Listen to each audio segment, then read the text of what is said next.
Welcome to the slop farm. Enjoy the video. You start by preparing the machine and files so the install is smooth. First, verify your PC.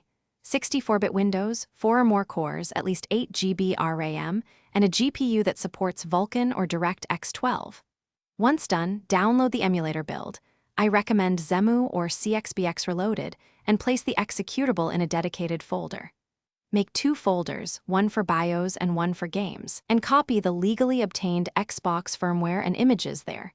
This reduces. Now configure the emulator's core settings so games will boot reliably. In the settings, point the BIOS path to your BIOS folder and set the default game folder so the UI can scan titles.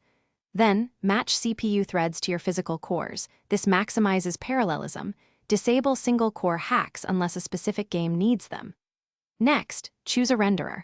Pick Vulkan for best raw performance or DirectX 12 if you need extra compatibility. Make sure to save and apply changes before moving on. Finish by mapping input and tweaking performance settings. You want good responsiveness and stable frame pacing.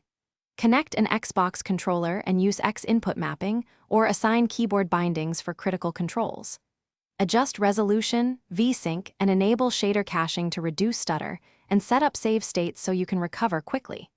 Test a game. If you hit crashes or graphical glitches, update GPU drivers, switch renderers, or lower internal resolution. If nothing works, recheck BIOS path and re-verify firmware integrity. This usually resolves boot failures.